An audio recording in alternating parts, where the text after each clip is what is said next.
This is the sound of your ride home with Dad after he caught you vaping.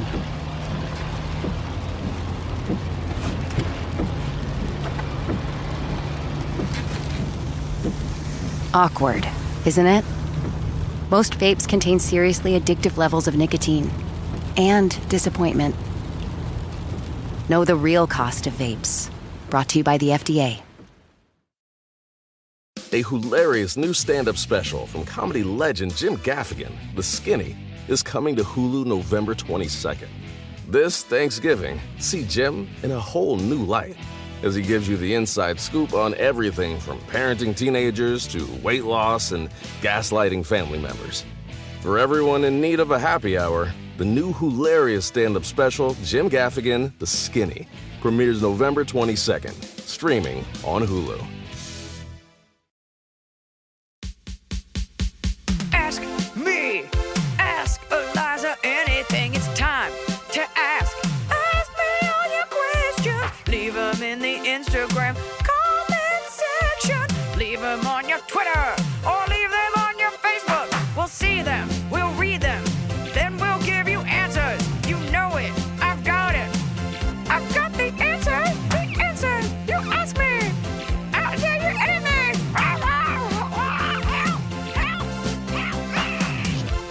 It's rare to get a guest that I know somewhat intimately in a very non-sexual way, but also Wait, don't. what, is that the rare part? Or It's very rare that I don't sleep with all the guests.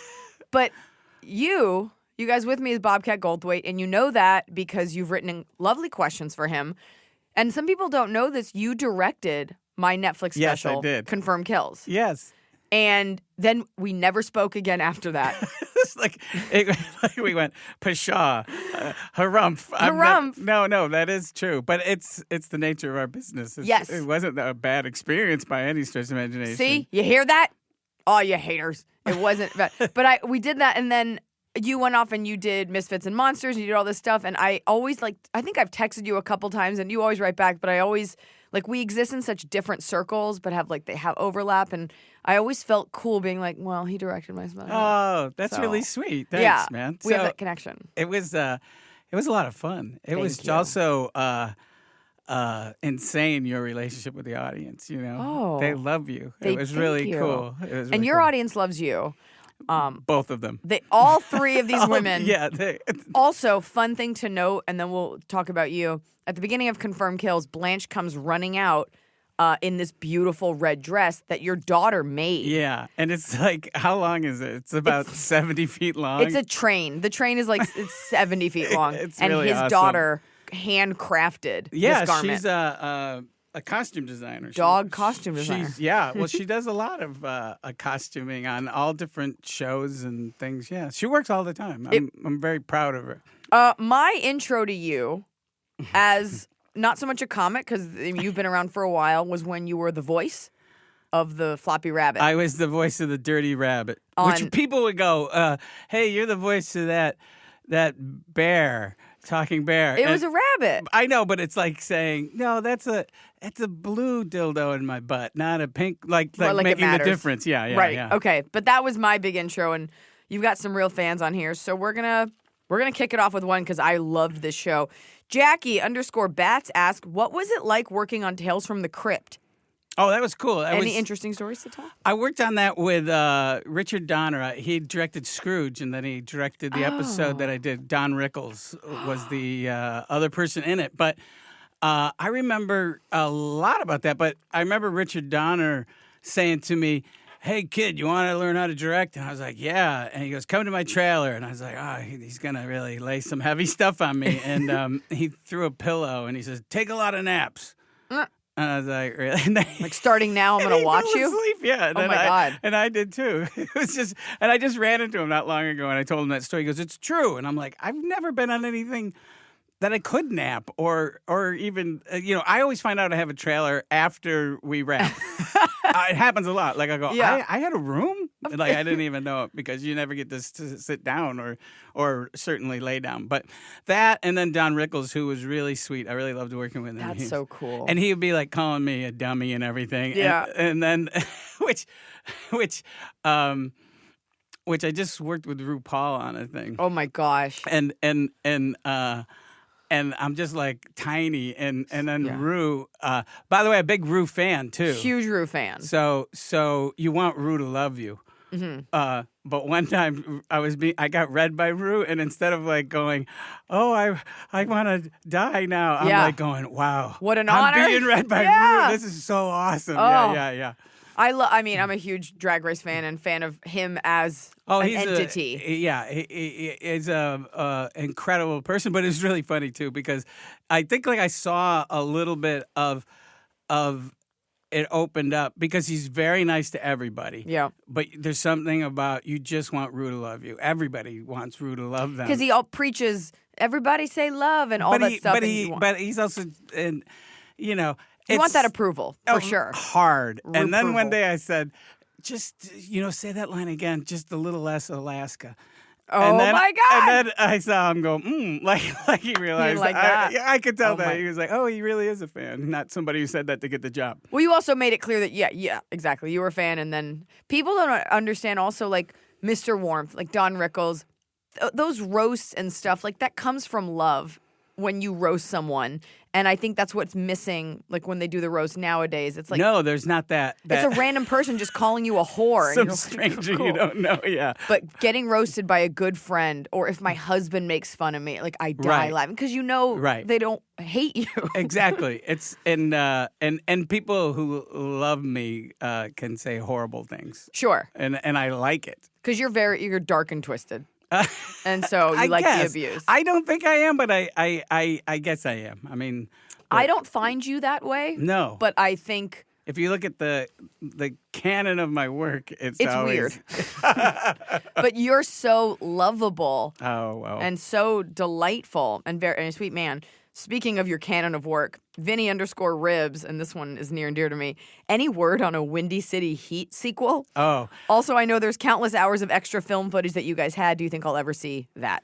yeah, Windy City Heat is there's like the first cut of it, the first assemblage of it was 4.5 hours long. So there's a lot of footage. Yeah. Now, for non-comedy fans, Yeah, you can watch it. It's on YouTube. And explain exactly what it is to people. Windy because City Heat. I thought it was just a tape that was going around the Comedy Store. It kind of, I mean, that's kind of the birth of it, you know. Mole and Don were exasperating and doing elaborate pranks on this guy, Perry Caravello. And then we made a movie that he starred in that didn't exist, basically. You were just tricking this guy, this poor, like, delusional well, comic. but That's what it was. but We you all know have what to it is. see it because It's Mean Girls, but with old dudes, with like middle-aged dudes. it's mean old dudes. It is. Mean old dudes gone wild. This guy thinks this movie's about him, but the whole movie is a prank on him. Right. So it's pretty horrific, but It is, amazing. and it's. I didn't show my girlfriend it until What you were capable of. yeah, I didn't show it until we were going out for like 8 months, and then I was finally go okay because I didn't want her to watch it and think I was a it's huge also asshole. a weird movie in the context, specifically of the Comedy Store and like those guys, Mm-hmm. and that's. As a comic, when I first started there, I was like, oh, I'm part of something. Now I've seen this. Now I know. Oh, really? It's like seeing Heavy Metal Parking Lot. yeah, You know, like its fan base is very, very strong. Yeah. People are really addicted to that. So I am the director, but I play the director in the movie too. self-referential, very meta. It was very strange. It was like when we were filming it, there's so many cameras and you just kind of, your brain just like the still photographer. Oh, Perry, this is Ansel Adams. You know, oh, hello, Mr. Adams. Right. You know, so, and then a PA comes up and says, I studied your photos in And he's like, college. "Oh, yeah." And you're like, yeah, so it was insane. I got to rewatch it. This question, I didn't understand all the references, but, you know, I have people on here that have different kinds of fans, and I want you guys to get your questions answered. Fall has fallen, winter is on its way, the days are shorter. But just because, well, they feel shorter. And just because the days feel shorter doesn't mean your to-do list gets any shorter. You still have to power through your busy days. And a great way to do that is with nutritious food from Factor's no prep, no mess meals. At the end of a short day in the fall or the winter, the last thing you want to do is have to cook. Factor has got you covered from breakfast, snacks, dinner, anything in between, Factor has easy, nutritious options to keep you fueled, like their chicken Florentine with spinach and garlic chili cauliflower. You bet. That's what I want to make myself at the end of a day where I am exhausted and my husband isn't home. Whether you like routine or you enjoy mixing things up, Factor has you covered with 35 different delicious meals every week and over 60 additional convenience options you can add on, like keto cookies, pressed juices, and smoothies. And because Factor meals are chef prepared and dietitian approved, you're going to love not only Factor's meals taste,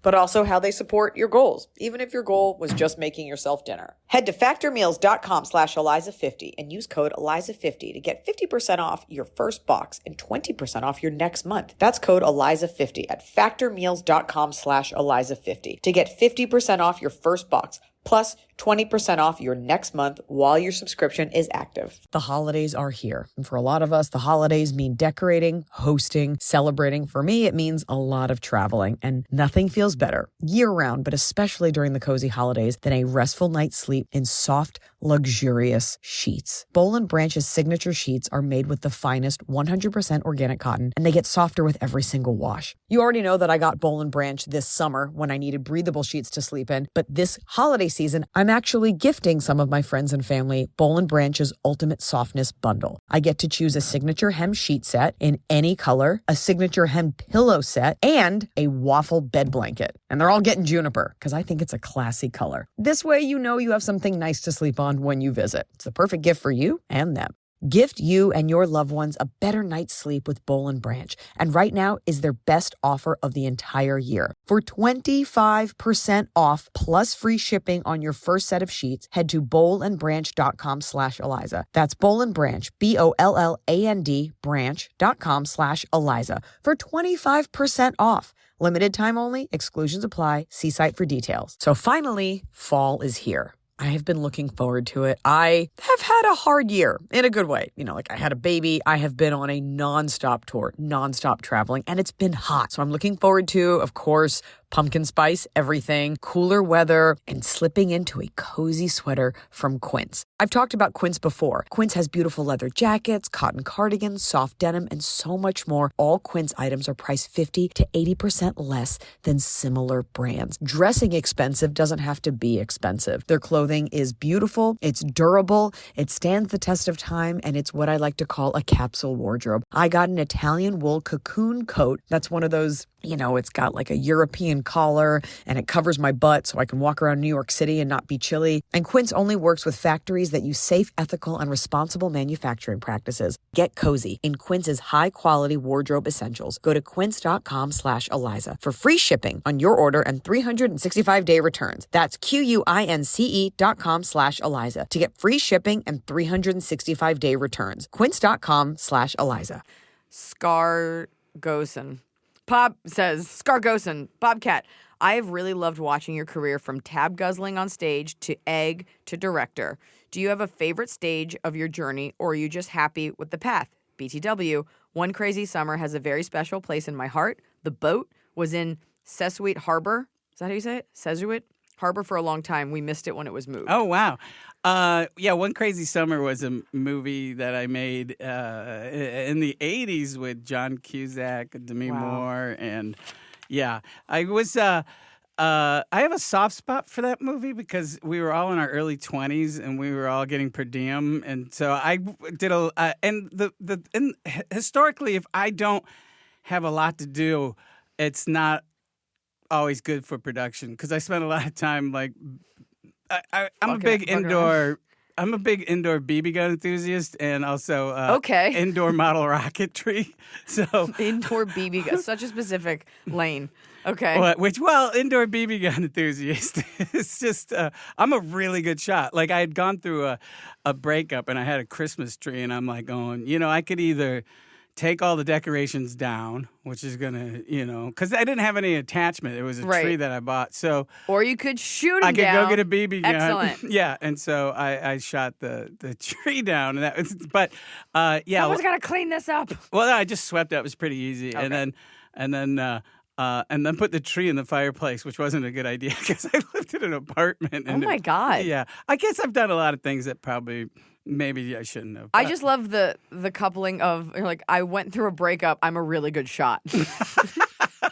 Where did that go? So during, well, that's nice. Do I have any particular Stage? No, there's different things, because my stand-up was always changing. Initially, I really loved Andy Kaufman and people like that. So my stand-up was making fun of stand-up. So I would just go on stage with this persona and cry reading a Dear John letter. It'd be like, my wife is so fat. How fat is she? It's like, I told you I don't even have a girlfriend, and I'd be sobbing.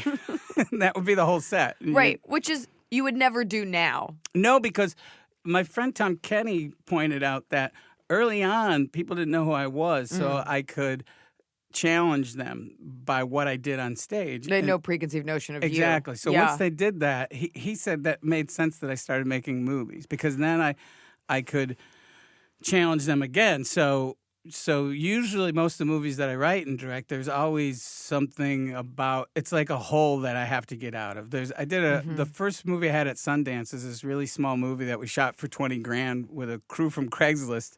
Oh my God, that's amazing. And it got into Sundance. And that movie was a rom-com, but with a tiny bit of bestiality. So I was trying to, but it's really a movie about unconditional love. So I'm making a movie. Is the condition that you be an animal? Yeah. There's got to be one condition. You have to be a schnauzer. So, but so the challenge there was, can I make a movie like this and still empathize with these people by the end of the movie? So usually when I'm making a movie, it's on the character. It always starts with like, are you still engaged with this? Do you care about these characters?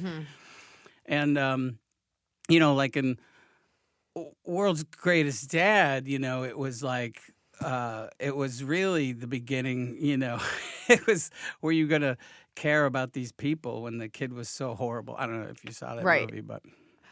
Yeah, well, that's the thing. Even if you hate the person, like, do you care? Like, I watched the Ted Bundy documentary. I'm like, I care to see what, I know what happens, but. No, but do you care? Empathy, and then at the end, hopefully, they all have something to say, even if other people don't find it. Yeah, it's such a knife in the heart.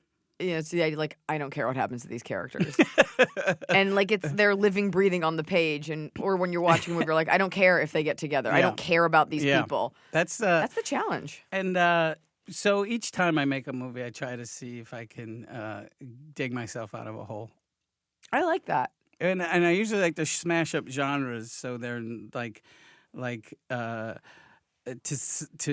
while I'm making stuff. Like your Misfits and Monsters. Yeah, that was all. That was a mashup. That was all. Yeah, like so it'd be. The first one was.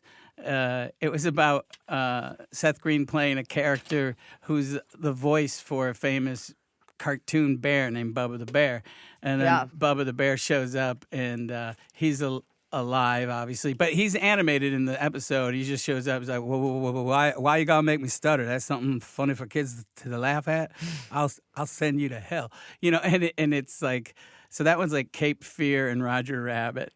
Sure, who wouldn't think to put those two together? But when I made it, I really thought, like I mentioned, my friend Tom Kenny, he's the voice of SpongeBob, and he's done it. But I've known him since I was 6 years old. Yeah, and I thought I was doing his story in a way, but then I didn't realize it was my daughter. She goes, "This is about you, dummy. It's isn't all art." But she was like going, "It's a guy whose character that he created trying to kill him. You don't get that? That's you, Dad." I was like, "Oh, it really is." But Tom Kenny and I met in first grade, Catholic school, crying nun, dragging me into his Why classroom. was she crying? Because I made her cry. And so I'm this little fat kid and I'm sobbing too because she's saying I can't be in the classroom anymore. She's going to put me in the other classroom. I was so upset. And he thought it was really cool that I could make a grown nun cry. And he introduced himself at lunch. I remember meeting him and everything. And I love how whacked my ego was. When I met him, I'm like, oh, man, I got to be this guy's friend. This guy's a loser. I bet this will never pay off. No, I was like, this he's such a dork. Like, and I was like, thought I was helping him. Oh. My ego was there's no reason I should have had as a 6-year-old. This self-esteem of this little, I looked like Bobby Hill, and I was like, oh my God, but I just thought, like, Tommy and I we just remembered they were doing dodgeball in our gym, and the last three people were, I won't mention her name, but it was myself, Tom Kenny, and this girl who was Say the name. No, I won't. She's dead. Just no, say the no, name. but she had two claws for her hands. Oh.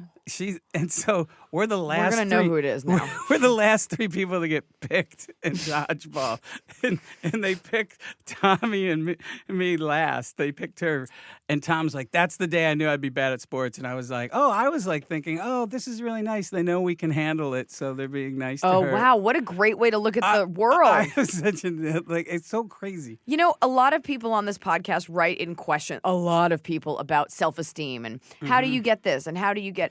And hearing that story makes me feel better because I've always, regardless of circumstance or truth to the contrary, I've always had high self-esteem. Like this, but for me, it's coupled with, yes, I can do this. We can do Yes. anything. And then the self-loathing that maybe you don't have it, but the coupling of that, Oh. those two. So Yeah, but at the end of the day, like you're thinking, oh, yes, I am pretty good. Of course this is okay. Oh, it was- Versus like, oh, I'm such a loser. yeah, everyone's gonna. It was always like that. Like Always. Like- I think people, it's hard to learn sometimes. Like you kind of It's are so imbued weird. with it. I think somebody clapped way too much when I finally pooped in the toilet.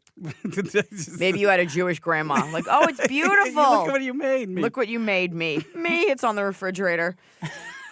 It's a magnet. Glenn ran so far away.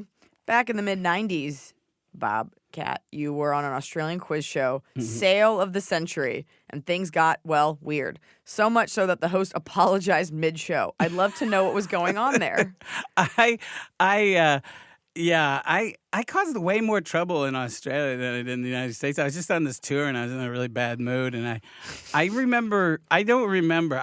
Not that I was drunk or anything. I just remember not playing the game and, pushing the buzzer with my ass. But I leaned over to the woman that I was playing against and I said, hey, if you want to win, I can lose right now. Oh, my God. So when they weren't looking at us, because I was watching the monitor, when the camera was on us, I would hit her buzzer, and they would go, Sophie! And she goes, he keeps hitting my It's not buzzer. me. And I'm like going, look, if you're going to lose, just lose, man. Oh, wow. Don't drag me into it. I got a BB gun. We can make this pop off. Yeah. But yeah, on that show, and then there was a whole other bunch of shows that I destroyed a few sets and What is wrong with you? What is this behavior? But it was back then. It was that ego out of control. Like, hey, I can go on talk shows and I can do well. Well, especially a foreign talk show. There's something freeing about that. There's that, but then I came back home and I set the Tonight Show on fire and smashed up the Arsenio Hall show. But it was really like this. You have this anger and you're angry at people and the business, but the reality is like I had painted myself in such a corner. Here I am celebrity bashing all the time. Here I am, I'm calling everybody else in the business whores and sellouts, and I'm in Police Academy 4. Right. So my frustration came from I would go on a talk show and I would do really well, and people seemed to like this persona, but I didn't think I was getting my share. Like but in the meantime, I wasn't doing any of the steps to get those things I thought I Right. deserved. I feel like that's an epidemic in Hollywood.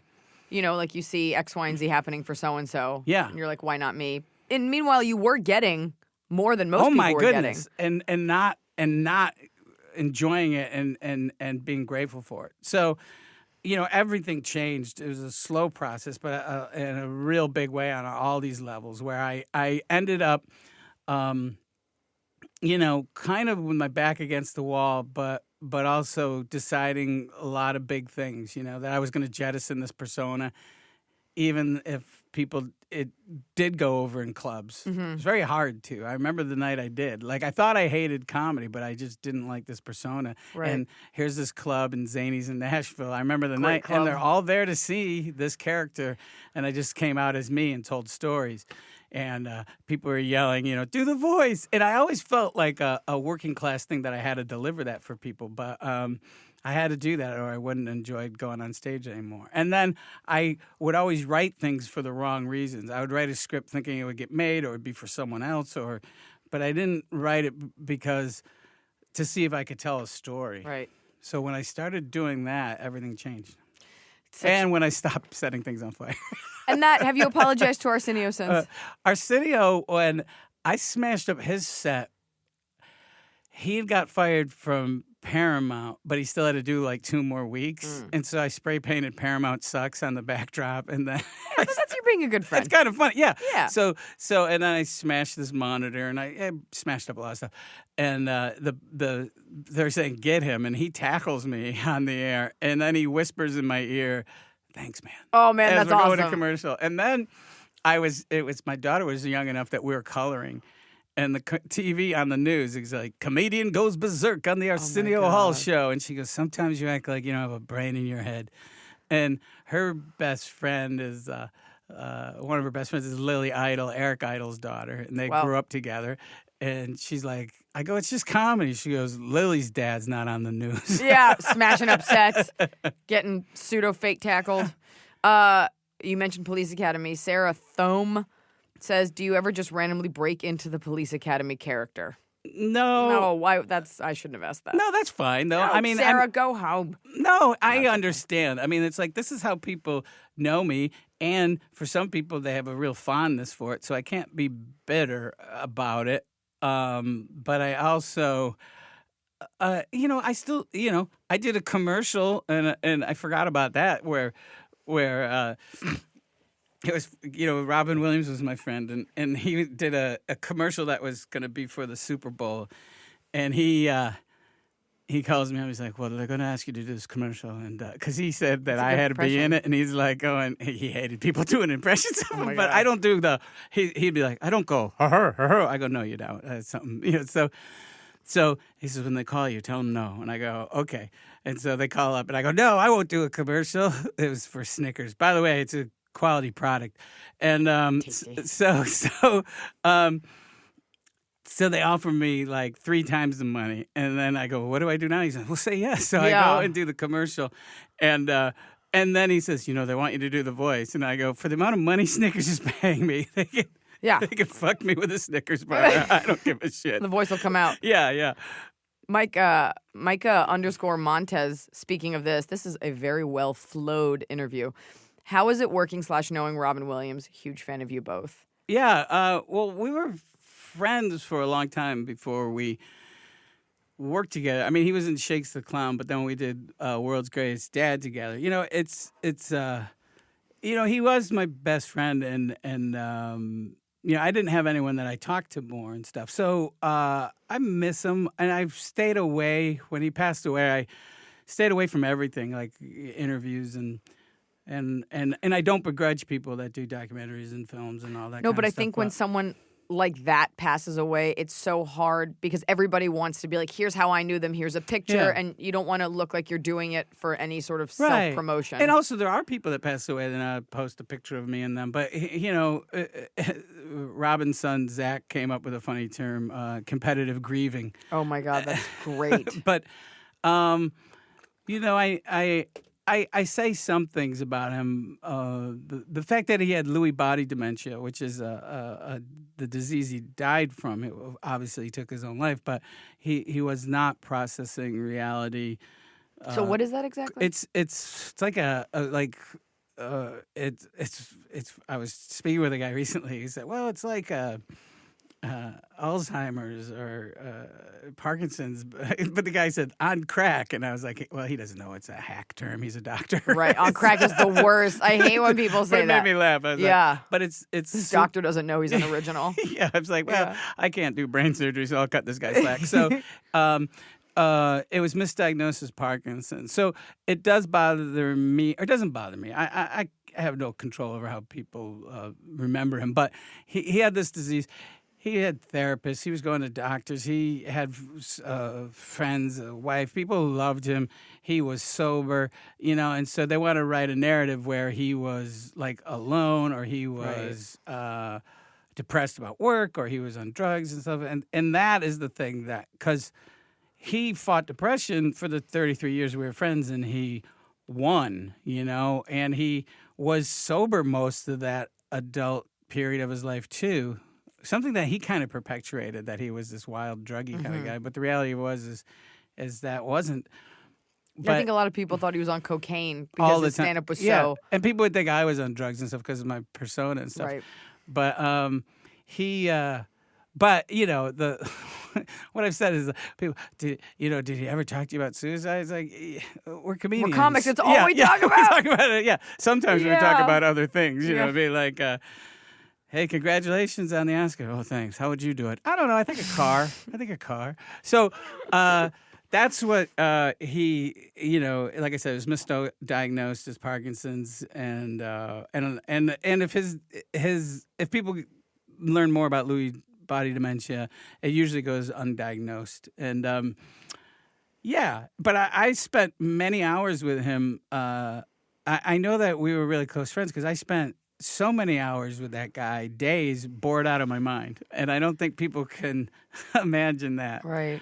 Where we're just like, I'm just watching him play Call of Duty, I think, for hours on end, and he's playing like other people on a headset. And they don't know it's Robin Williams. Yeah, and I'm like going, "Oh, that's awesome!" And he's cursing, and I'm like, "How old are these people you're playing?" He's like, "I don't know, 10, 12. And I'm like, so I love. I don't know, 10, 12. And I go, I love the idea that some kids like going, the genie from Aladdin called me a cocksucker. Oh my God.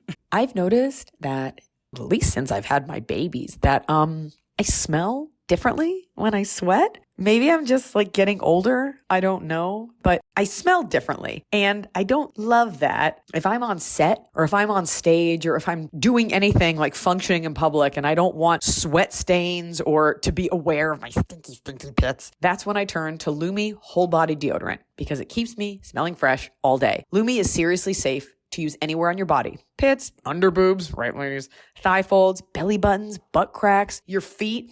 It's clinically proven to block odor all day and control odor for up to 72 hours. How? Well, unlike certain traditional deodorants that may try to mask odor with a fragrance, Lumi is formulated and powered by mandelic acid to stop odor before it starts.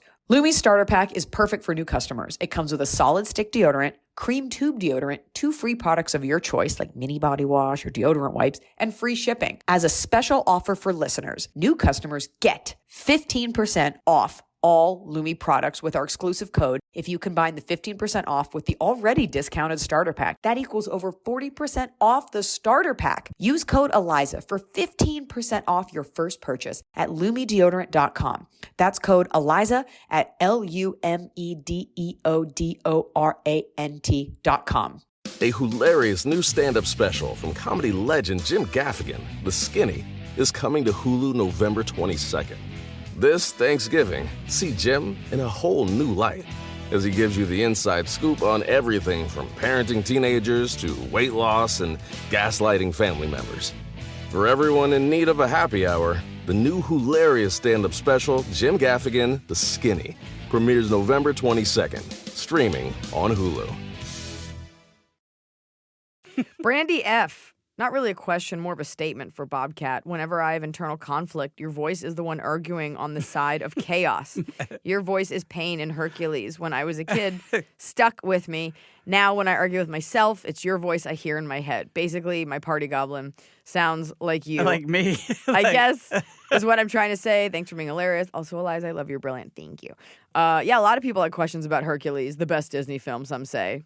Well, yeah, I really liked Hercules. It's funny doing a anime movie like that. It's different than an animated TV series. You would go in and record scenes, and then they would animate them, and then it was. Do you know what I mean? It was more like shot like a feature film. Mm-hmm. So it was probably over like 3 years. Like Wow. I would get this weird call. Disney needs you. It's like the Black Ops, and I'd end up in a. Like it's 1 a.m. Like go now. It's like, Unmarked plates. And so it was. But then when my friend James Gunn was all caught up in that controversy Yes. where he got fired from Guardians, I had asked Disney to remove my voice from this. I did that character for them for an attraction in the park. I read about this. And I said, hey, if you're going to take your lead from because the real reason that all happened with James was he was attacking Trump and some fringe right-wing groups went after him, found these old tweets that he had apologized for, and they weren't good. They were offensive. I stand with survivors. They were offensive. But he also, one of the things that people don't know is a lot of those tweets were actually tweets that he made it look like he was retweeting from a friend. So he would write something horrible and then make it, because you could make it look like it was a retweet. Oh, interesting. And then he'd go, "Hey man, what is your problem?" So I mean, it was even like a prank. It was so. Yeah. So I said, "Hey, you guys want to take," because I've said a lot of things offensive in the past that I regret and I apologize for. And if you're taking your lead off of these fringe groups, you might want to check out James Wood's wacky tweets while you're at it. Yeah. And then I said, P.S. Are you still making money off of powder? Asking for a friend. But they didn't take it off. But, it's, I don't know. I just felt I had to stand up for my buddy. And he's fine. And he's got enough. He'll be working forever. And Yeah. And It is that knee-jerk reaction from society where we're all so outraged. And, you look at someone like Al Franken, like as liberals, we get outraged. And then like what he did wasn't so bad, but he had to go down with that ship. Yeah, but the difference is on the left, or they take the hit. He took the hit. But on the other side of things, you just deny. For sure. Well, but now we're having this reckoning. But the whole Twitter thing, the whole idea, and look, what he wrote, like those were really shitty things. But this sort of, I call it gotchaism. Yeah. Where it's like you said one thing once. And the history of people apologizing. And also, like with the Kevin Hart thing, like he had apologized. He had apologized. How many times to how many people? And it's like, it's kind of that thing where, because you didn't apologize to the right amount at the right time in that moment. The way they're asking you to.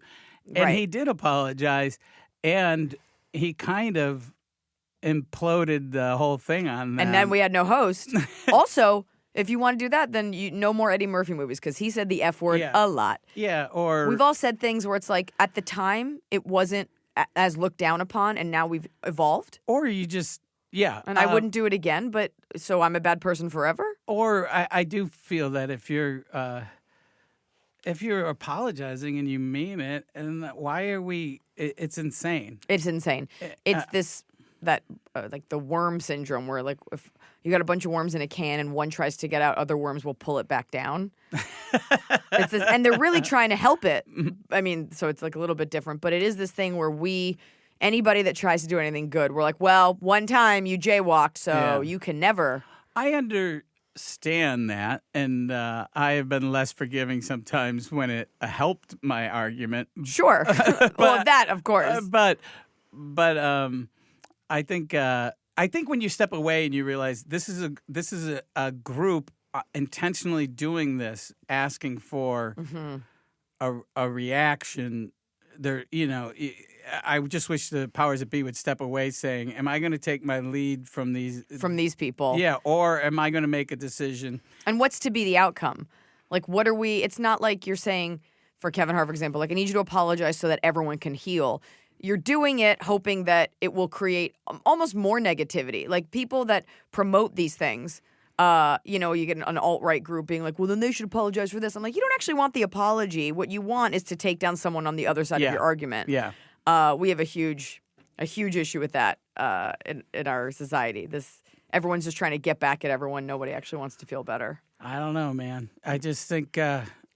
I'm not on Twitter. I'm not on Facebook. I on Instagram, and sometimes I even take that off my phone.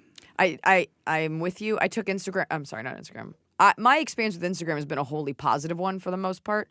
I took Twitter off my phone several months ago, and I felt mentally just healthier. I find what's really funny is people will explain to you, you don't want to say that because you're alienating some of your audience and this and that. And it's like, I'm okay. I don't need show business advice. But, from you. Randy Oakley wear for life. Yeah. But faceless Twitter. Big avatar. But what makes me laugh is like when I was at the Women's March, I had these guys going, saying that I'm gonna unfollow you. That was it, and it was like, It's like, dude, I used to play arenas. Yeah, millions of people have unfollowed me. You're really late to this party. Yeah, where was your un-RSVP? I also, no matter what you do, people are going to unfollow you. So that threat, it's like my whole thing. You're gonna do it, fucking do it. If you're telling me you're gonna unfollow me, I'm not gonna respond to you. make a couple jokes about Satan. I think 666 is very funny. I feel like you probably do too. Yeah. And I made a joke about the devil, like, because it's this tool that we use to scare children. And I had some girl on Instagram like, I didn't know you were down with the devil. Unfollow. I'm like, also, I'm Jewish. Watch the fuck out. It was just so like, you're a fucking moron. Yeah. I don't want you in my audience. But I mean, it's really strange. And most folks on social media are just screaming, I exist. Yes. So it's weird though in show business now. I'm glad I'm not on the road as much as I did for years because they ask, can you plug this on Twitter and how many followers do you have on Instagram? Yeah. And all that stuff means something now, which is strange. It's strange. It's a little scary. It kind of plugs in. It plays into the next question. Thunder lips. Love it. Big juicy thunder lips. Any advice for young comics?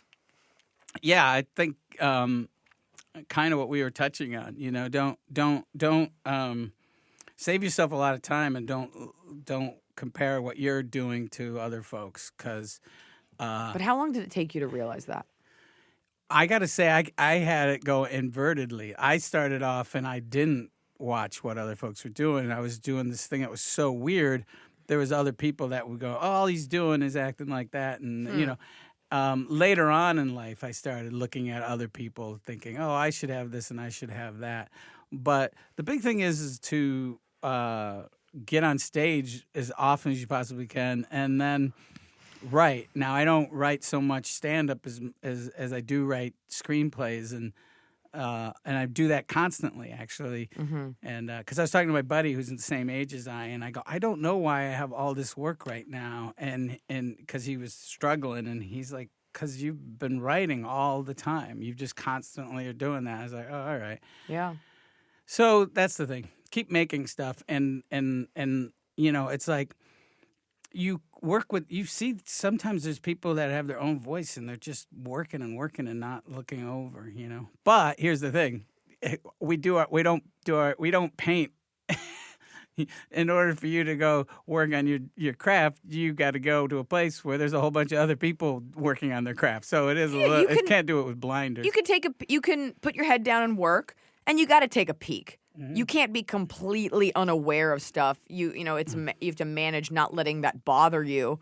But like I go to the clubs, I go in, I'm nice, I do my set, I leave. Yeah. If you have a problem with me, it's because you're intimidating. And go in and out. I go in and out. Not because I dislike the people. No, I have other things to do. Yeah, and I think it's not being critical of that lifestyle, but if you're only living for that time in the club, you eventually don't have anything to even draw from as a performer. Right. You need experiences, and you need a way to get to convey those experiences. And if it's in a vacuum, then how's it even relate to you? Even like when you're struggling and starting and you have a day job, you may hate that day job, but it also supplies you with a life versus going on stage and all you can think about and talk about is comedians. It supplies you with fodder. It supplies you with motivation, perhaps, to get out of that job. Yeah. All these kinds of things. The other day, I also think, as an artist, like artists create art. That's what we do. And, if you're not writing stand-up, then you're working on a script. And if you're not doing that, we have this deep down desire, even as kids, you make movies. Yeah. You draw things. Yeah. This urge to create something, even if no one's seeing it. The amount of dialogue I have written that's just in the trash on my computer. Yeah. Or I really wish I could find these notebooks from third grade where I was writing stand-up. Me too. I just put it up. Thoughts about the teacher, homework, drawings. Yeah. I tried poems. That was really weird. But just things like that. You should have that. You got to get it out. It's more for you than anything, and then you find the best way to do that, whether it's writing or the stand-up.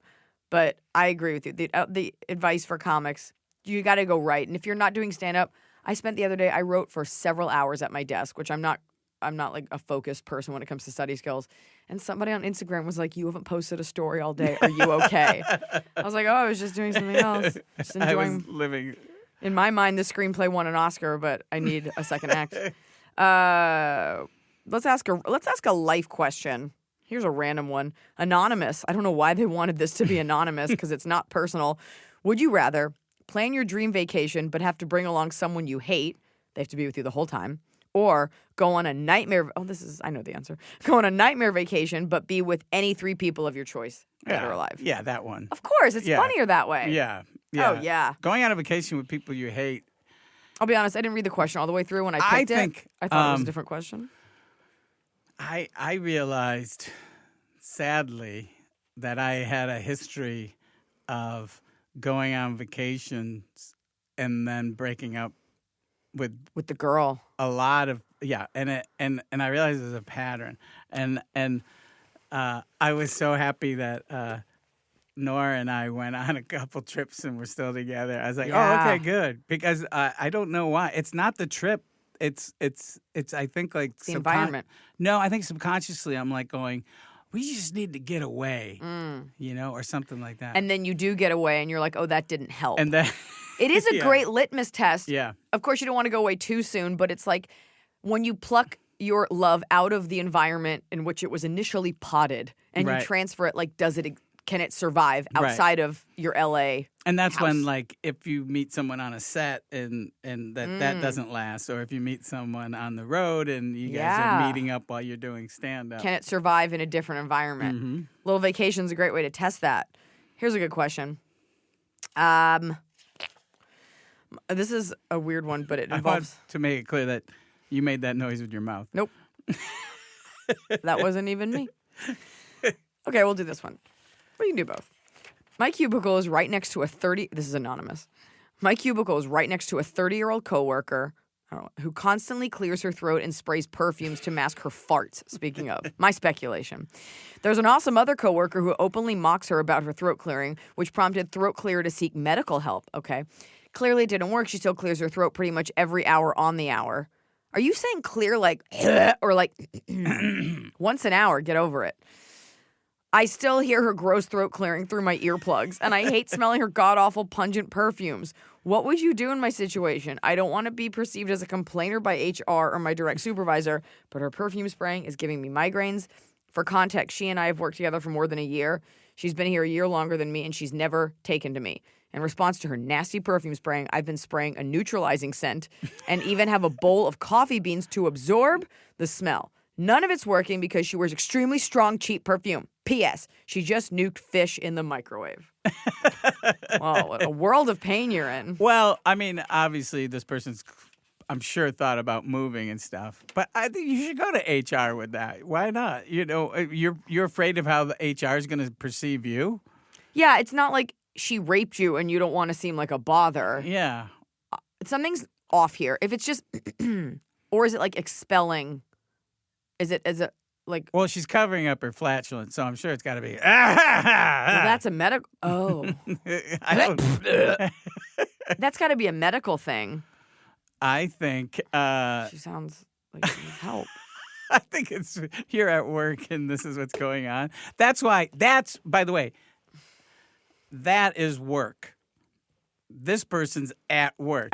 You're in it. And understand that this is coming from a place of it was just a little bit, it's frosting my cake. Not saying I'm not a fan of Lady Gaga's, not that she would be upset that I wasn't. Go on. But her Oscar speech, and then I heard her say it again. I worked hard. I worked, and it's like you probably did spend a lot of time, and you probably were driven, and you probably did work, but it's not hard work. Showing up, pouring hot tar on a roof when you don't want to be there, that's hard. Writing songs that you were writing even before you were successful, it's not, it's what you do, I would be grateful and I'd be out of my mind, but I could never say. And I've made movies and things that were painful and hard to do, but they still weren't. And I've done movies that, that we go places, my documentary that I did with my friend Barry Crimmins, and I'm having him disclose his rape when he was 4 on camera. Wow. That's not. That's hard to go through. The rape. Yeah, but then not he the would say to me, he'd go, "Oh, I'm sorry, it was really hard." Was it hard for you? Yeah, to he would listen? always say, like we'd do Q&As and Yeah. and they'd say the choice that you film the basement and there's no, and I was like, I didn't want to do reenactments, and Barry's like, you didn't want to do reenactments. So today is the anniversary of my friend Barry passing away, and you know what's interesting? I've had a lot of folks leave, and his anniversary hasn't hit me as hard as other anniversaries because he is so with me all the time. He really is. I mean, not just...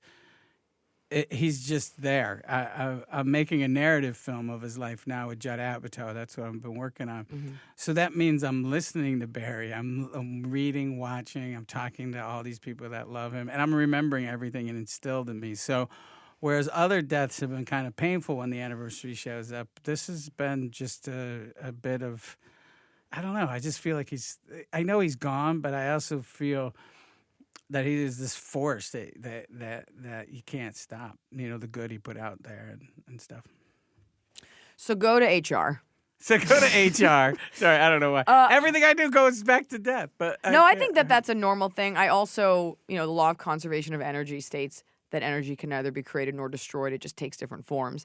So I think when someone passes away and they're like, they're still with you, as cheesy as that is, like that message and that feeling. But for still him, actually, I mean, to me, I was there the last 3 days he was on Earth, and it is a gift because it changed my perception of that. It's just so crazy. It was he had been in a coma for the last day, and his wife and I hadn't left his side, and she hasn't eaten. And I said, "Okay, you got to eat." So I stepped out, and I got sandwiches, and then he woke up and he looked at her and Helen said, "I love you. Everyone loves you. You can go." And then he passed away. Do you think he woke up just to do that? That's what I mean. It changed my life. It was like I've been an agnostic and atheist and all this, and that thing, whatever you want to say, changed my life because I can't believe, because he's been out of it for a long time.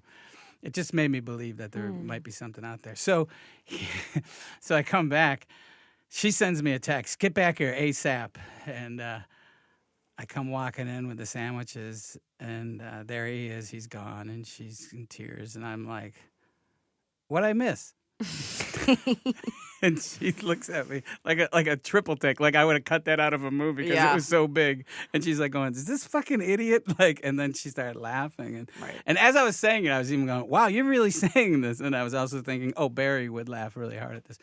And the two of us just crying and holding each other and laughing. And then the doctors came in to pronounce him deceased, and I'm sure they just thought we were ghouls. Like you're laughing. Yeah, I'm sure. But that's how we process. Yeah. I'm sure. And that's what he would have wanted. Oh God, he would have. Yeah. Right. Should we go out on a high note with more death? Top of the Cob? It's the top of the cob. You're doing it right every day. You just take a bite. Top of the Cob. Never gets old. The first thing that popped in my mind is cat yawns. That's your top or your bottom? Top. That could be your top. It is. It's but there's so many things that make me happy. You only get one. I would say, during the HUAC testimonies, the House. Go on. It's very the House sexy. Un-American Activities Committee. Go on. But when Senator Welch, when he says, "Have you no decency?" that always gives me chills because that's like that makes me well up. That makes me chills. I love that moment. Wow. What is that? You went from cat yawns to cat a yawns, HUAC but moment. come on, man. When Anderson Cooper yawns, there's nothing cuter. That's my cat. I should say. I forget. I talk about Anderson Cooper a lot, and I forget to tell people that's my cat. He's your cat. He's a handsome man. Anderson Cooper and Alice Cooper. But now no relation. Now we have. Robert Smith, because he's got big hair and looks like he has eyeliner on and he's pouty. But you prefer the cat yawn. Cat yawn is a pretty good thing. So the thing that really frosts my cake, and pardon my language, I'm not usually that salty. Your bottom of the cob. Yeah, bottom of the cob is when someone says, "Can I ask you a question?" Ooh, good one. Because when they say that, it's never, they don't, can I ask you a question? It's never like, is this your money? It's never something positive. Can I ask you a question? They're going to say, is that how you talk? Is that how you dress? Is that where you park your car? It's never good. So just say it. Don't get permission for you to attack me. I like that because my reciprocating bottom of the cob would be being like, you just did. Because people say it like, oh, can I ask you a question? Do you know whatever? Because it's not always an attack, but you just did. I'm like, oh, so clever. All right, I'm gonna save that bottom of the cob. No, I'll just say it. My bottom of the cob is meat dreams. Last night I ate a plate of pastrami and a plate of corned beef in my effort to not eat the bread. And when I tell you the dreams rattled me I had to meditate today and tell myself that I was still safe. It stuck with me all day. Did you have meat terror? Meat terrors. And I think, I've never been a vegetarian or anything, and I try to eat less meat. It's good for the planet. But I think eating meat, and my friends who's a doctor agreed with me, eating meat and going to bed does that. And I have to, in a holistic way, think that meat was scared when it died, and that energy flowed through me.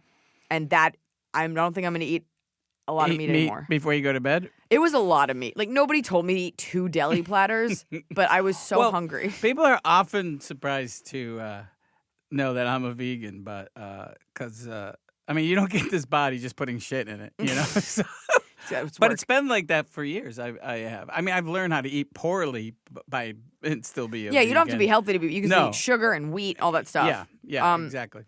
Well, that was it, and it really scared me. And like to the meat point, dreams. It's a thing. It's a fact, and I just think about that animal being scared, and then I think about my dog being scared. So I'm gonna just take a knee on the meat. And my top of the cob is when I go to look for my dog who has retired into my bedroom, and the lights are off, and I turn on the lights, and she looks up as if it's like a soap opera. She's like, Eduardo, is that you? And I'm like, it's not me. And she's like, then I don't care to live. And she flops her head back down. So it's like a cat yawn. It's the same thing. Yeah. There's emotion out of an animal. Alice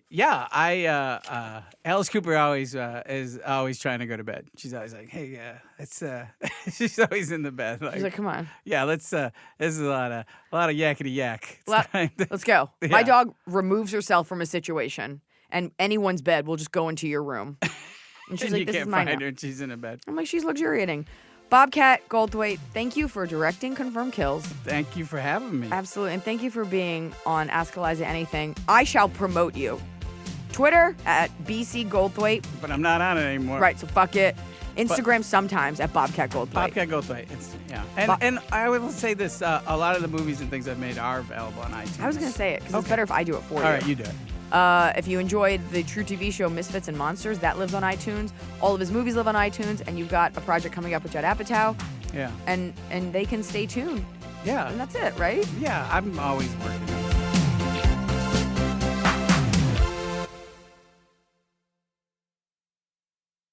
It's time to have your high five moment with High Five Casino, the top social casino where the action and real prizes never stop. Fun spins and big wins are right at your fingertips with over 1,000 games, including High Five Casino exclusives. High Five Casino is always free to play with free coins given out every 4 hours. Sign up today and get free welcome coins you can spin for a chance at cash prizes. Visit highfivecasino.com. High Five Casino. No purchase necessary. Void where prohibited by law. Must be 21 years or older. Terms and conditions apply.